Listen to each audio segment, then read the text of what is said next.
construction, l'organisation de la maison d'édition jusqu'à la sortie de nos premiers romans. Donc c'est un petit peu pour vous montrer comment ça se passe et les chantiers qu'on peut rencontrer et les difficultés auxquelles on peut faire face lorsqu'on crée sa société et qu'on se lance dans le domaine de l'édition. Donc la naissance du projet, ce qu'on peut un peu appeler le début du rêve. Donc ça a été la réunification de 5 passionnés autour d'un projet commun qui avait envie un petit peu de faire connaître le light novel à tout le monde, qui avait surtout envie de voir publier les romans qu'ils aimaient, qui étaient du coup pas totalement publiés et qui étaient pas forcément disponibles chez d'autres distributeurs. Donc le but était vraiment de chercher une nouvelle alternative et un renouveau pour le light novel, pour vraiment proposer quelque chose de différent de ce qui se faisait auparavant. Donc ça a été aussi un petit peu l'engagement d'une passion pour tous les membres de la société. Et c'est un petit peu ce qui nous a guidés tout au long de cette création et ce qui nous a permis surtout de passer au travers de crises, de soucis et de problèmes. Donc quelles ont été les premières démarches pour nous? Donc c'est un petit peu les mêmes démarches que peuvent rencontrer toutes les sociétés, c'est-à-dire se poser devant le tribunal de commerce, construire sa société, euh, se rendre compte des choix techniques et des problématiques qu'on peut avoir, c'est-à-dire trouver le bon statut, trouver les bons outils pour créer sa société. C'est aussi la création du business plan, donc les parties pas forcément les plus sympas, où on est vraiment vite aner et où on se retrouve vite coincé dans des questionnements et dans des choix qui sont pas forcément intéressants. Donc on se dit qu'on va jamais s'en sortir et qu'on n'arrivera jamais forcément au bout de nos problématiques.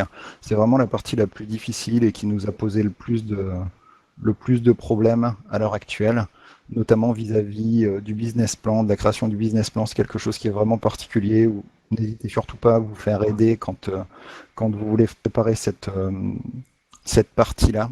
Pour le financement aussi, c'est tout ce qui est contact des banques et création, on va dire, de votre budget et de vos dépenses. C'est quelque chose qui est, dans un premier temps, pas forcément le plus évident et qui demande le plus de réflexion possible. À partir de là, on passe à la recherche de partenaires, c'est-à-dire la concrétisation un petit peu de tout ce travail.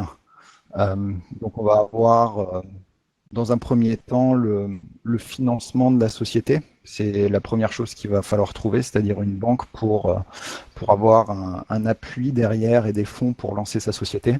Donc l'apport en fonds propres est vraiment la chose la plus importante.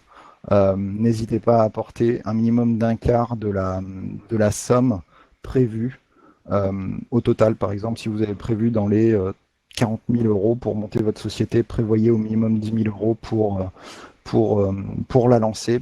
Derrière, la banque n'en sera que plus rassurée. Ensuite, ça, la partie un petit peu plus sympa qui commence, c'est le choix et l'acquisition de la première licence. Donc, essayer de se positionner sur le marché, de trouver sa ligne éditoriale, de trouver une licence qui puisse être mise en avant en France ou dans la région dans les régions que vous visez. Et c'est vraiment une partie aussi qui va déterminer le futur de la société et qui va déterminer un petit peu comment va évoluer la société. L'idéal est de choisir quelque chose de pas forcément clivant et qui puisse correspondre à tous les lecteurs. Et derrière, si on peut appuyer sur une couverture avec la sortie d'un animé ou la sortie d'un manga, ça peut être des choix qui sont difficiles, mais qui peuvent être positifs comme négatifs dans un sens ou dans l'autre. Et le plus important est vraiment de tenter sa chance et d'essayer de cerner la licence qui puisse plaire autant à vous qu'à vos collecteurs. La partie de recherche de partenaires continue avec la recherche de diffuseurs et de distributeurs. C'est la partie importante dans le monde du livre, car c'est celle qui nous permet vraiment d'être disponible auprès du public. C'est aussi là où vont se poser les questions sur la société, de comment est-ce qu'on décide de vendre le livre. Soit on monte sa boutique, soit on passe par un distributeur. C'est vraiment les discussions qui sont importantes pour terminer un petit peu le l'évaluation des coûts que peut avoir la société. Et c'est aussi les premiers contacts que l'on peut avoir avec les libraires qui viennent nous voir pour savoir quand est-ce que les livres sont disponibles et essayer de comprendre aussi comment marche leur marché, comment marche leur travail. Et si on décide par exemple de passer par la distribution en direct avec les libraires, de trouver les bons compromis pour leur permettre d'avoir des revenus stables aussi et qu'ils puissent au maximum tirer parti de la licence. Le dernier gros partenaire que l'on peut rencontrer et que l'on doit chercher, c'est l'imprimeur. C'est celui qui va concrétiser votre œuvre et qui va la rendre un petit peu viable. Donc c'est un petit peu le choix de chaque société de décider si elle part sur un imprimeur européen, un imprimeur français. C'est là où aussi les premières décisions vraiment techniques rentrent en jeu pour savoir quel type de couverture on souhaite, quel type de finition on souhaite, quel type de papier on veut. Et c'est là où on commence à avoir des rendez-vous vraiment de plus en plus importants et de plus en plus concrets sur les choix techniques, sur la manière dont le livre va être imprimé, présenté et publié. Donc voilà, vous êtes lancé, vous avez fini, vous avez votre société. Maintenant, ce qu'on peut dire, c'est on va attaquer le boulot et le travail. Donc c'est un petit peu la partie le plus gros challenge qu'on peut avoir. C'est là où chaque personne qui s'est joint à la société va rentrer dans son cœur de métier et va commencer à rentrer dans le dur un petit peu de ce que l'on peut avoir au jour le jour. Donc, que j'appelle du roman japonais au bon à tirer. C'est une fois que vous avez trouvé votre licence et acheté votre licence, vous recevez le manuscrit japonais qui peut être sous forme numérique ou sous forme papier. Ça dépend principalement des ayants droit. Et derrière, la traduction, l'adaptation, la correction et le lettrage de l'œuvre sont vraiment les quatre parties importantes et les quatre étapes qui vont structurer votre traduction. Donc, chez nous, le traducteur a vraiment eu le rôle important de dégrossir l'œuvre. Ça va être déjà son premier travail, d'avoir une lecture approfondie du roman, de s'en imprégner et de voir un petit peu quel est l'univers et qui compose ce roman. Derrière, on va avoir une première traduction brute de l'ouvrage, qui va être un petit peu comme une traduction au mot à mot. Et après, on va avoir une légère adaptation de l'ouvrage par le traducteur, qui va donc nous permettre d'introduire par exemple les incises ou certaines phases, certaines améliorations au niveau du texte, puisque certaines parties de la grammaire japonaise ne nécessitent pas par exemple dans un dialogue le dit-il, dit-elle. C'est déjà intégré au niveau de leur grammaire et ça nécessite une adaptation de notre côté pour rendre le dialogue beaucoup plus précis et aussi pour permettre de rendre le dialogue beaucoup plus vivant. Donc c'est vraiment une partie importante où le traducteur doit vraiment essayer de comprendre ce que l'auteur essayait de dire et de trouver au mieux les mots pour essayer de retransmettre et de retranscrire les sentiments des personnages lors des dialogues.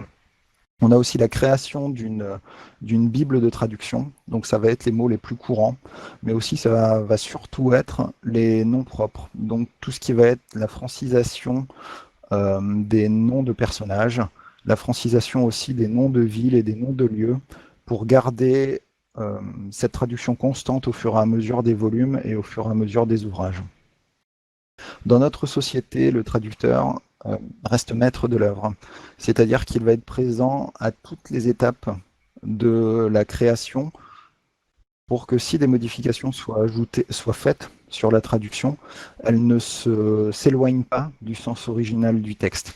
C'est vraiment ce qu'on essaie de garder en premier, puisque c'est vraiment le traducteur qui prend en charge l'œuvre et qui prend les responsabilités vis-à-vis de la traduction. Donc ça m'amène sur le deuxième poste que l'on peut avoir, l'adaptateur, donc qui est vraiment un poste aussi important. Son premier travail va d'abord de lire dans un premier temps, de s'imprégner de la traduction du lecteur, de l'auteur, et ensuite d'adapter cette traduction pour la rendre plus fluide et la rendre plus compréhensible auprès du lecteur final. Ça va être aussi là où on va commencer à chercher un petit peu les styles, vérifier un petit peu aussi les concordances de temps. Tout ce qui peut être correction orthographique et correction grammaire va rentrer aussi en jeu. Il va aussi y avoir un duo qui se crée entre l'adaptateur et le traducteur. Et c'est en fait ce côté où l'adaptateur va être force de proposition pour essayer de voir avec le traducteur quelle expression peut être la meilleure ou quelle tournure de phrase peut être la mieux intégrée au sein de la traduction pour toujours dans cette idée de rendre la lecture beaucoup plus fluide et tout en gardant le dialogue avec le traducteur, tout en gardant le sens originel de l'œuvre que l'auteur japonais nous a fourni.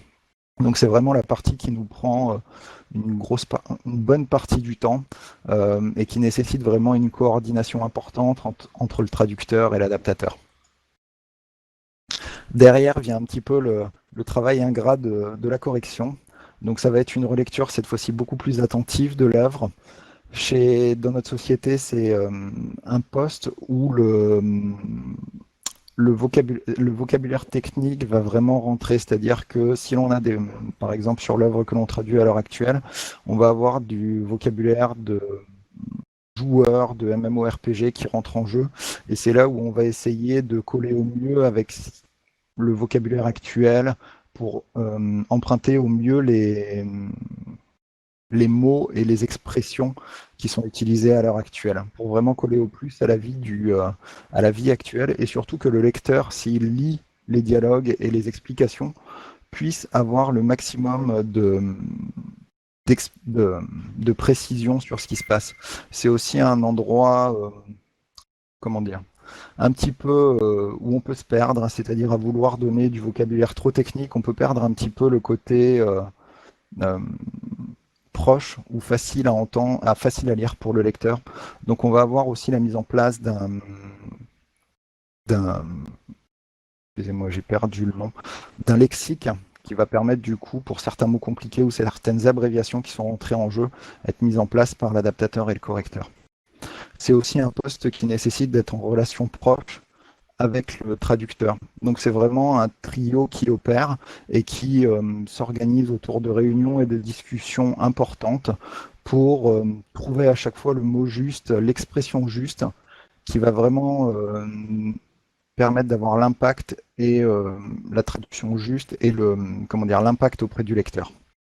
Le lettreur, donc c'est la personne qui s'occupe principalement de la mise en page, aussi bien sur la version donc physique, en format papier, que sur la version numérique. Donc c'est la personne qui va récupérer le script traduit et corrigé, et du coup qui va un petit peu le mettre en page pour le roman, et aussi pour la version numérique. Donc c'est vraiment deux travaux qui sont totalement différents, puisque la version papier va nécessiter la mise en place de marges spécifiques et comment dire, de zones de coupe spécifiques à l'imprimeur. Donc c'est vraiment un travail qui est plus du domaine, on va dire, artistique. Et du côté, la version numérique, elle va se présenter en fait sous forme de code HTML. Donc c'est le code que vous retrouvez dans tous les sites internet et qui est plus côté-là se rapproche plus d'un codeur et d'un programmeur pour mettre en forme le livre et qui puisse s'adapter à tout type de liseuse et tout type de format. Le travail du lecteur a aussi un travail important au niveau de la relecture de l'œuvre. Donc c'est un petit peu pas le dernier rempart, mais il relit l'œuvre pour s'assurer qu'il n'y ait pas de faute d'orthographe, de grammaire, mais il vient aussi contrôler l'aspect typographie. On peut intégrer à ce moment-là une certaine typographie dans l'œuvre pour mettre en avant certaines phases du roman, par exemple des lieux ou alors des manières dont ont été faites les choses. Par exemple, dans nos romans, les pensées vont être en italique. C'est des petites œuvres, c'est des petites modifications de la typographie qu'on essaie de mettre en avant pour essayer d'aider le lecteur à avoir une certaine régularité, une certaine habitude, pour qu'il puisse du coup se retrouver plus facilement et lire plus aisément le roman. Donc, une fois tout cela fait, on a un petit peu les premiers prototypes de l'œuvre, et c'est là où où va passer la partie relecture. Donc c'est l'étape la plus importante avant l'envoi de l'imprimeur. C'est là où on va être en relecture permanente, c'est-à-dire se détacher totalement de l'œuvre et essayer de se focaliser sur les phrases, sur l'orthographe, sur la grammaire, sur les accords. C'est pas un travail qui est fait typiquement par une seule personne, mais c'est vraiment un travail qui est fait par l'ensemble de l'équipe et qui nous permet du coup de d'avoir une vision un petit peu différente de chacun de l'œuvre et d'essayer de trouver des fautes que d'autres n'auraient pas forcément trouvées. C'est vraiment la partie un petit peu ingrate du travail. On relie en boucle notre œuvre jusqu'à l'overdose et pour vraiment essayer de faire la chasse aux fautes d'orthographe et de grammaire. Une fois cette étape terminée, du coup, on passe à la validation de l'œuvre. C'est un petit peu le moment le plus stressant pour nous parce que c'est toujours le côté où on envoie le fichier numérique à l'éditeur, à l'ayant droit. Et c'est la partie où on est tous en train de stresser, en train de se demander ce que l'éditeur japonais va nous demander comme modification. Donc pendant ce temps-là, on continue la chasse aux fautes d'orthographe, de grammaire, de typo. C'est vraiment un travail constant. Et derrière, on attend le retour de l'ayant droit qui va nous dire, écoutez, cette partie-là est bonne, cette partie-là est bonne ou cette partie-là est mauvaise. À ce moment-là, on effectue les modifications et on doit lui renvoyer à nouveau l'œuvre pour validation. Donc c'est un travail qui est assez stressant puisqu'on est toujours dans l'attente du mail fatidique qui va nous dire est-ce que c'est bon ou est-ce qu'on doit apporter des modifications au fichier. Tant que cette validation n'est pas faite, l'œuvre bien sûr reste en suspens et on ne peut pas déterminer la date de publication ou la date de parution puisque derrière on peut avoir des modifications plus ou moins importantes qui peuvent être apportées à l'œuvre. Une fois la validation terminée, c'est un petit peu le Saint Graal, on a notre fichier terminé. Donc c'est la partie commerciale du travail qui rentre un petit peu en jeu et qui fait que l'on va devoir commencer à promouvoir l'œuvre. Ça va être la création des fiches produits sur les sites de vente, le référencement de l'œuvre auprès des sites professionnels comme peuvent être Dilicom ou d'autres sites pour que les libraires puissent nous retrouver facilement. Ça va être aussi la publication des fichiers au format numérique, c'est-à-dire se connecter sur des plateformes comme Amazon, comme Kobo, pour envoyer nos fichiers et les faire valider. Ça va être là aussi où on va voir si nos fichiers n'ont pas de gros soucis techniques et peuvent s'adapter correctement à toutes les plateformes et tous les formats. C'est aussi un moment important pour le lettreur, puisque ça va être l'envoi des fichiers à l'imprimeur. Et donc derrière, toute la phase d'échange que l'on peut avoir avec l'imprimeur et la phase de validation des fichiers. C'est-à-dire que la manière dont nous travaillons fait que l'on peut avoir des différences au niveau des couleurs ou au niveau de certaines typos. Donc c'est vraiment la partie un petit peu sensible de la transition entre le fichier numérique et le fichier papier pour être sûr que ce qui a été retranscrit sur notre fichier sera bien imprimé sur papier et correspondra bien à nos attentes. Donc c'est un travail de longue haleine et de longs échanges aussi avec les personnes de la société d'impression, aussi bien de leur côté, les lettreurs qui sont de leur côté, qui vont s'occuper de la transformation des fichiers, que de la partie préparation pour l'impression du livre. L'imprimeur, donc c'est un petit peu voilà, ce que j'appelle du rêve à la réalité. Ça va être la personne qui va donc transformer ce fichier numérique en roman qu'on attend tous. Et ça va être, donc, comme je vous l'expliquais auparavant, le contrôle et la validation des fichiers qui prend un bon temps, car on doit repasser page par page les pages du roman, contrôler qu'elles correspondent bien à ce que l'on a vu et ce que l'on a fait, que les images que l'on envoie, si elles sont imprimées en pleine page, elles ne soient pas trop coupées, qu'elles correspondent bien aux marges de tolérance que l'on peut avoir. Et donc il y a plein de notions techniques que l'on peut avoir. Par exemple, la création de fonds perdus qui vont être des marges d'erreur pour que l'imprimeur puisse couper de manière correcte le roman. Tout ça, il va falloir adapter notre fichier pour que l'imprimeur puisse avoir ses marges d'erreur et puisse fournir un ouvrage qui soit de qualité et ressemblant par rapport à tous les ouvrages et qu'il puisse aussi l'adapter à ses moyens de production. Donc c'est vraiment un travail où, comme je le disais auparavant, le lettreur et l'imprimeur sont vraiment en relation proche pour s'assurer que le rendu final sera aussi le rendu que nous on espérait. C'est à ce moment-là aussi que peut être créé un bon à tirer physique qui va nous permettre derrière de comparer un petit peu ce qui a été fait entre nos choix techniques et la réalisation du roman. C'est-à-dire si le choix du papier est OK, si la couverture correspond à ce que l'on voulait, si les effets, par exemple, de vernis sélectif pour rendre la couverture brillante correspondent à nos attentes. C'est une petite maquette qui peut se composer de 1, 2 ou 3 livres qui est créée sur le papier final et qui nous permet d'avoir un rendu à 90%, 95% du produit fini et donc de s'assurer que derrière, on pourra lancer la production sur plus de romans et s'assurer aussi que l'on ne sera pas déçu de la qualité une fois le roman imprimé. Une fois le roman imprimé, c'est un petit peu aussi la période de stress. On est dans l'attente du produit fini. Généralement, l'impression prend entre 15 jours et 3 semaines, puisqu'on a la partie impression du roman. Donc il faut savoir que pour l'impression, l'imprimeur imprime sur un format A0. Et en fait, pour vous expliquer un petit peu les formats, le format A0 est le plus gros format. Le plus connu que l'on a à l'heure actuelle, c'est le format A4. Et en fait, à chaque fois que vous augmentez d'un numéro, vous pliez la feuille en deux. C'est-à-dire qu'une feuille A4, pour avoir une feuille A3, en fait, elle est dépliée en deux, c'est le double. La feuille A2 sera encore le double, A1 c'est encore le double, A0 à nouveau le double. Et donc, on se rend compte que sur une feuille, on va imprimer plusieurs pages du roman, un livret. Et donc, du coup, c'est à partir de ces feuilles-là, A0, grand format. Elles vont être redécoupées, assemblées en cahier. Après, elles vont être collées et assemblées à la couverture. Donc, c'est un travail qui est aussi très particulier, qui nécessite de grandes connaissances techniques et des machines bien spécifiques. Et donc, la réception du roman, c'est un petit peu la boule au ventre pour s'assurer que tout est OK et qu'il n'y a pas de souci.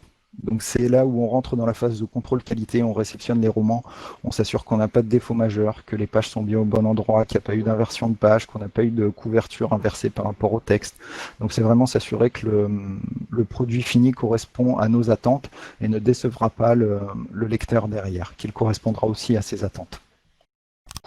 Après l'impression, voilà, votre livre est prêt, vous recevez votre roman et c'est un petit peu l'aboutissement pour nous, ça a été l'aboutissement d'un an de travail.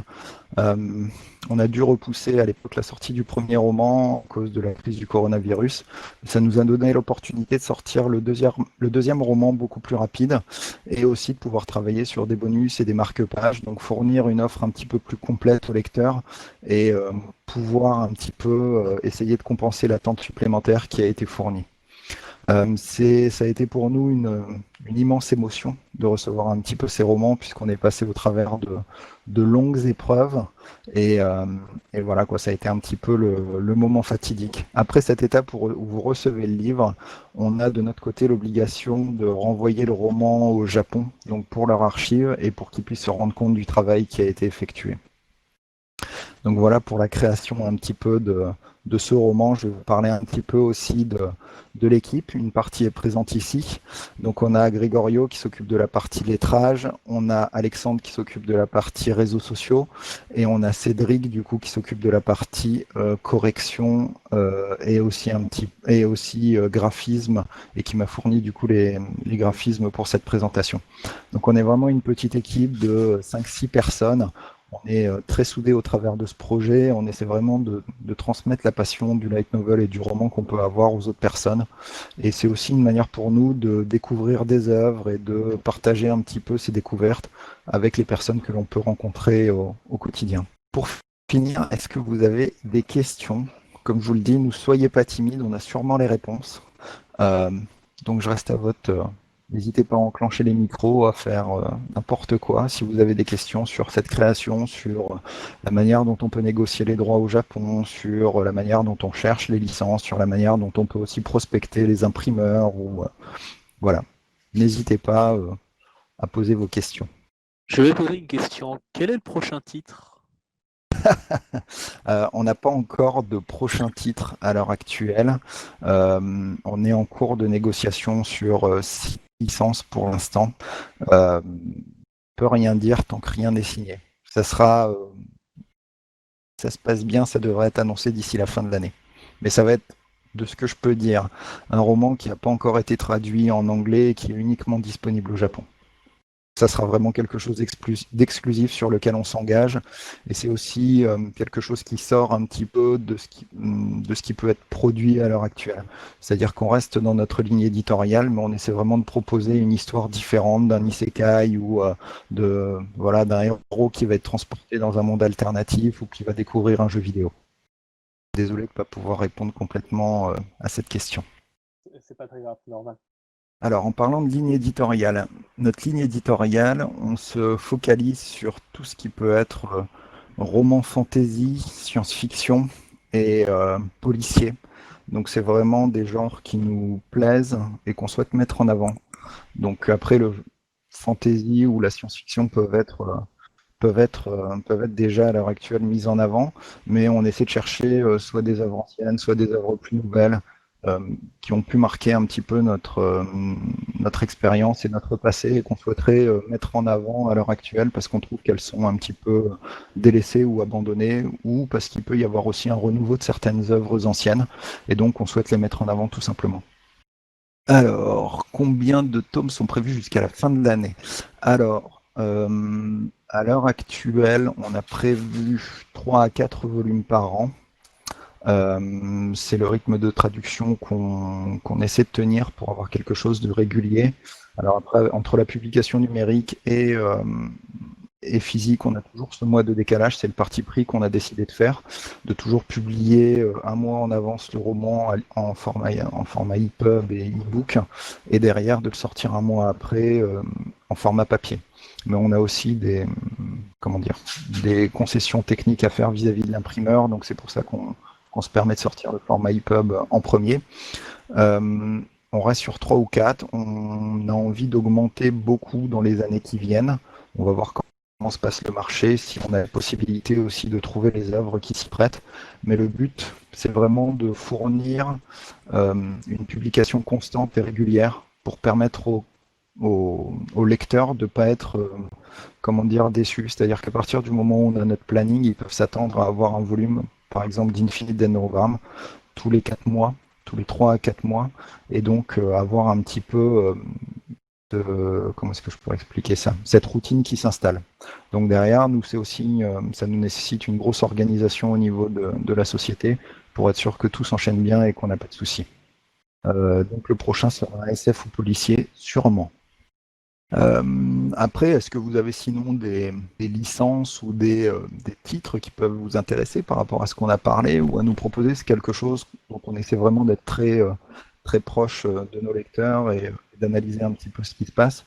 Donc c'est aussi quelque chose qu'on peut aussi demander, sachant qu'on est en contact un petit peu permanent avec tous les éditeurs japonais. Donc ça sera l'occasion de faire passer la licence et quelque chose. Ou si vous voulez discuter d'Infinite Dendrogram, ce que vous appréciez, pour l'instant le livre n'est pas encore disponible, mais pour ceux qui l'ont lu en numérique. À l'heure actuelle, on ne sait pas. On sait qu'on en a 13 au Japon et on en a une estimation. On en a 13 au Japon, le web novel en fait 26 à l'heure actuelle. Donc le web novel, c'est la partie qui est publiée de manière hebdomadaire ou mensuelle sur des sites internet de prépublication, chapitre par chapitre.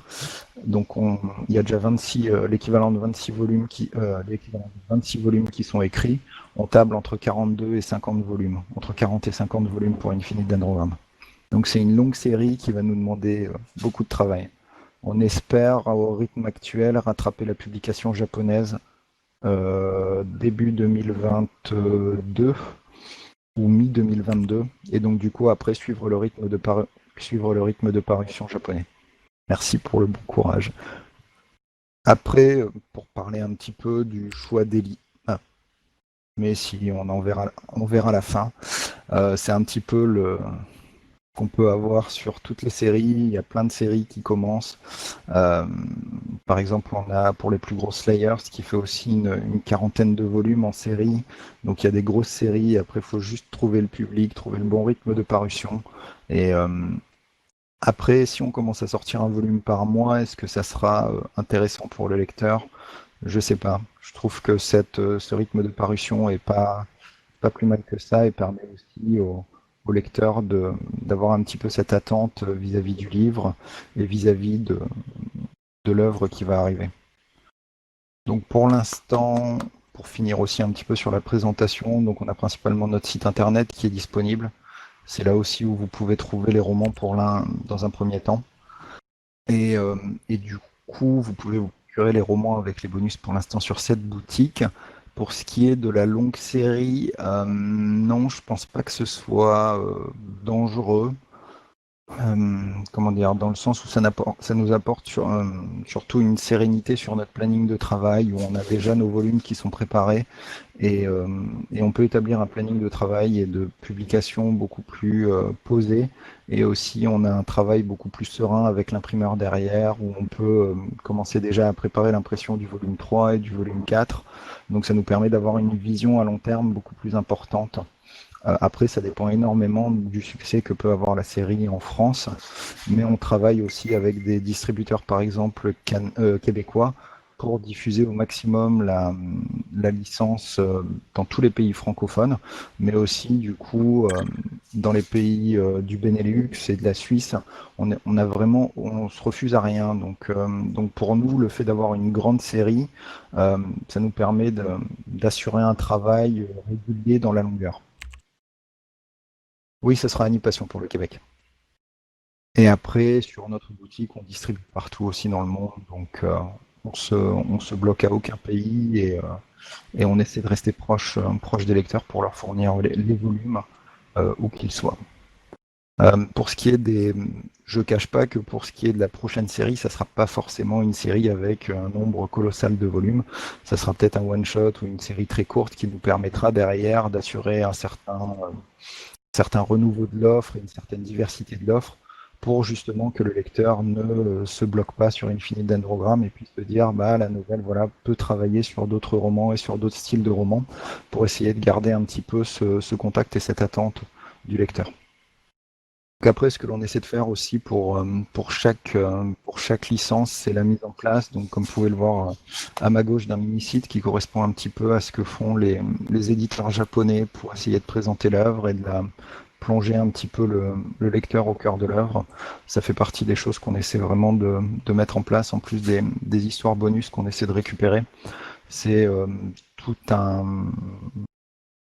plus qu'on essaie de fournir au lecteur et qu'on essaie de négocier auprès des ayants droit japonais pour offrir une offre la plus complète et surtout l'histoire la plus complète euh, pour tout du moins pour l'instant pour Infinite d'Androgramme. Le monde de l'édition, pas forcément, je dirais plus pour l'équipe, c'est la culture japonaise, tout le monde de l'animation, du manga ou de la pop culture japonaise. Donc c'est un petit peu ce qui nous a unis et euh, ce qui nous a resserré autour de ce programme, autour de cette société. Et c'est aussi ce qui nous a permis, on va dire, de passer outre les petites galères qu'on peut avoir au début. Si on est parti aussi sur Infinite d'Androgramme, c'est en partie parce que l'œuvre nous plaisait énormément, parce qu'on est tous un petit peu des joueurs et qu'on s'est retrouvés autour de cette licence. Donc ça a été un petit peu faire découvrir l'œuvre qu'on aimait bien et dans laquelle on se retrouvait. Après l'édition, on va dire que c'est devenu un petit peu une passion, dans le sens où on essaie de faire découvrir les licences et faire découvrir quelque chose de neuf au lecteur. Donc on va dire que la passion est venue avec le travail.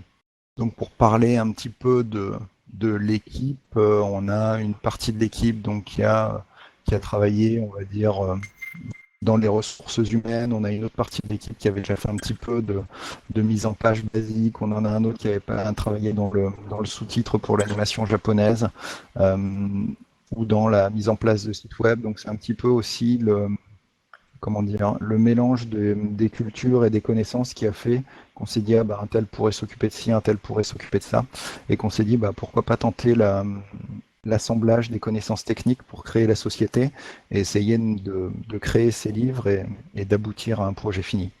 Ça a été vraiment au début comment dire, le questionnement autour d'une passion, le rassemblement autour de compétences et à la fin le partage de cette passion avec le lecteur. Merci encore, je ne vais pas vous retenir plus longtemps si vous n'avez pas d'autres questions.